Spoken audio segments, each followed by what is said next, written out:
Extract from Captain Stormfield's Visit to Heaven by Mark Twain. Chapter 1, Part 3. Now tell me, is this to go on forever? Ain't there anything else for a change? Says he. I'll set you right on that point very quick. People take the figurative language of the Bible and the allegories for literal. And the first thing they ask for when they get here is a halo and a harp and so on. Nothing that's harmless and reasonable is refused a body here if he asks it in the right spirit. So they are outfitted with these things without a word. They go and sing and play just about one day, and that's the last you'll ever see them in the choir. They don't need anybody to tell them that that sort of thing wouldn't make a heaven. At least not a heaven that a sane man could stand a week and remain sane. That cloud bank is placed where the noise can't disturb the old inhabitants, and so there ain't any harm in letting everybody get up there and cure himself as soon as he comes. Now, you must remember this. Heaven is as blissful and lovely as it can be, but it's just the busiest place you ever heard of. There ain't any idle people here after the first day. Singing hymns and waving palm branches through all eternity is pretty when you hear about it in the pulpit, but it's as poor a way to put in valuable time as a body could contrive. It would just make a heaven of warbling ignoramuses, don't you see? Eternal rest sounds comforting in the pulpit, too. Well, you try it once, and see how heavy time will hang on your hands. Why, Stormfield, a man like you, that had been active and stern all his life, would go mad in 6 months in a heaven where he hadn't anything to do. Heaven is the very last place to come to rest in, and don't you be afraid to bet on that. Says I, Sam, I'm as glad to hear it as I thought I'd be sorry. I'm glad I come now. Says he, Captain, ain't you pretty physically tired? Says I, Sam, it ain't any name for it. I'm dog-tired. Just so. You've earned a good sleep, and you'll get it.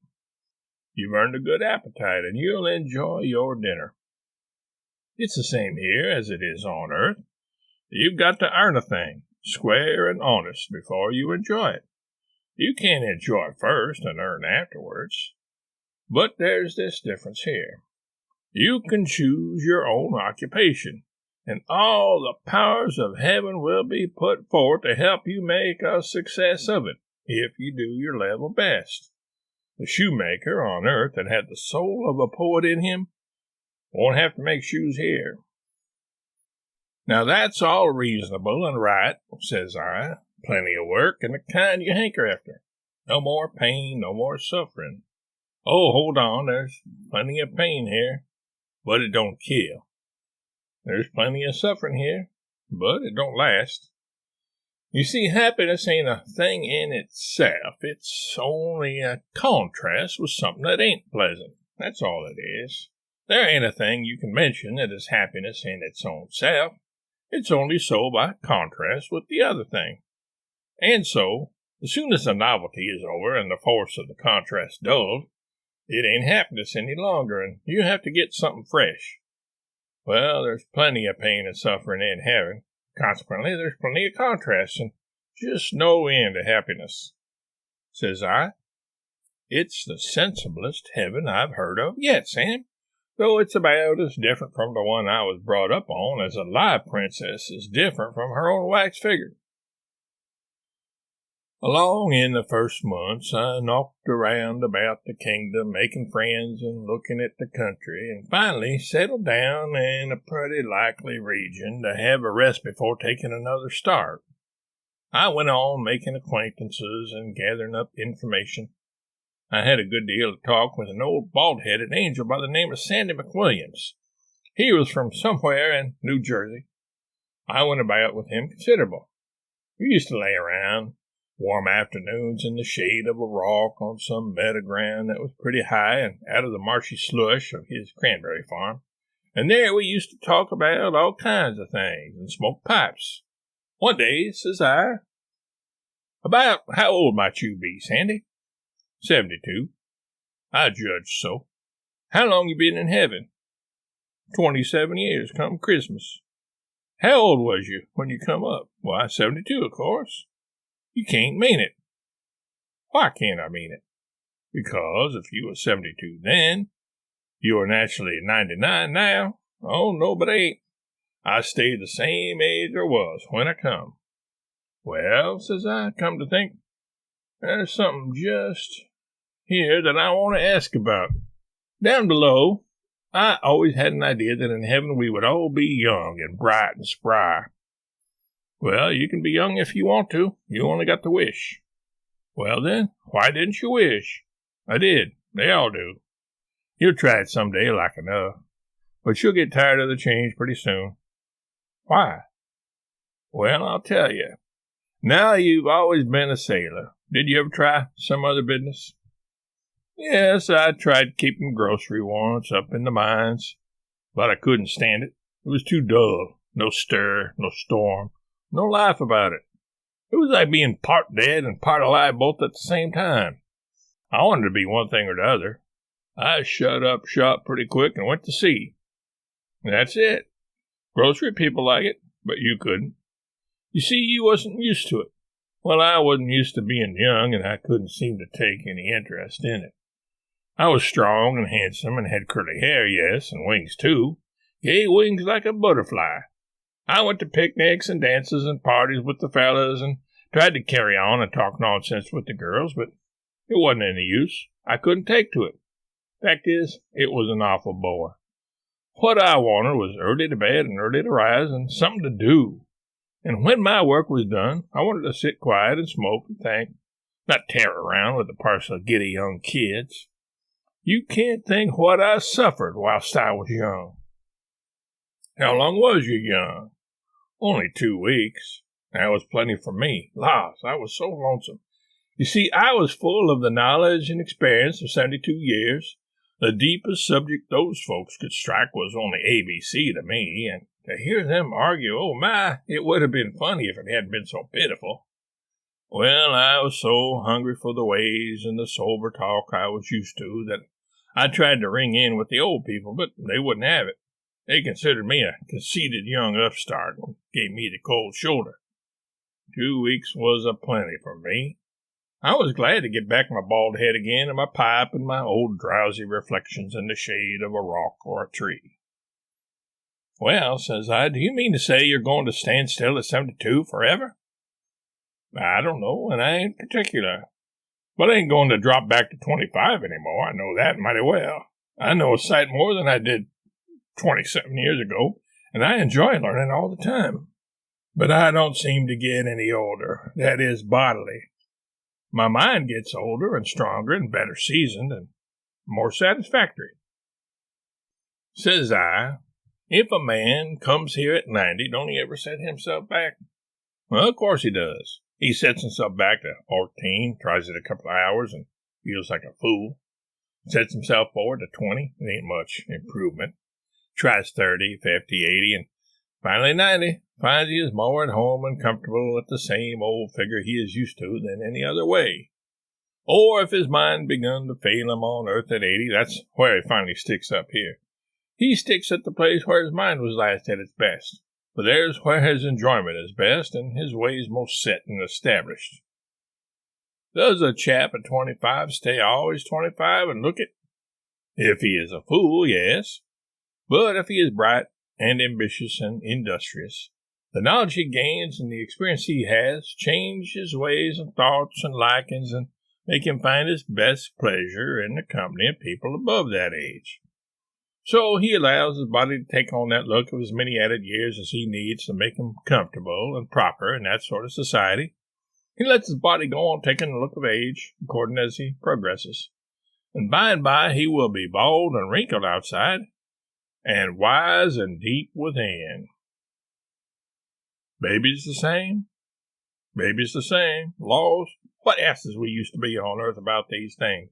We said we'd be always young in heaven. We didn't say how young. We didn't think of that, perhaps.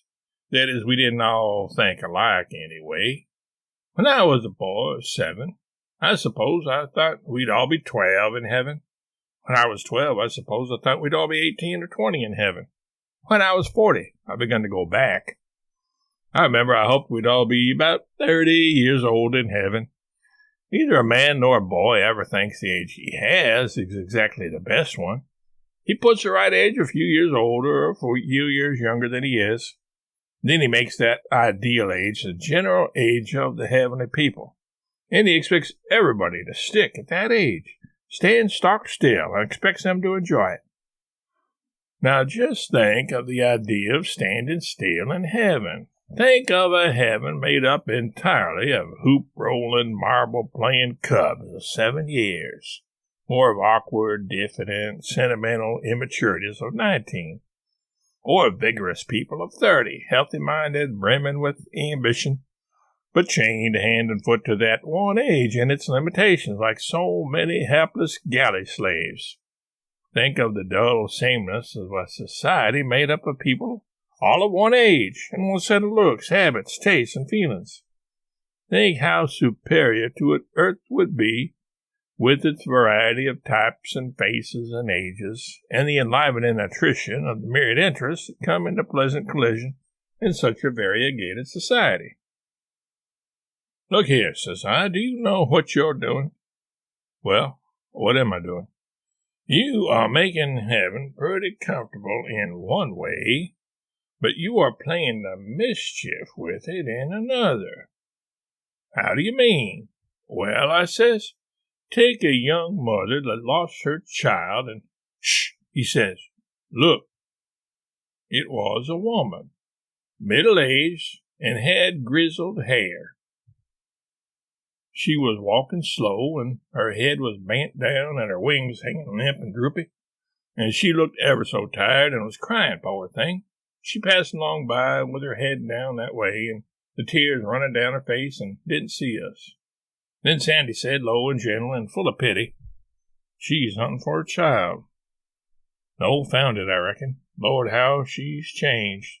But I recognized her in a minute, though it's 27 years since I saw her. A young mother she was, about 22 or 4, along there, and blooming and lovely and sweet, just a flower. And all her heart and all her soul was wrapped up in her child, her little girl, 2 years old. And it died.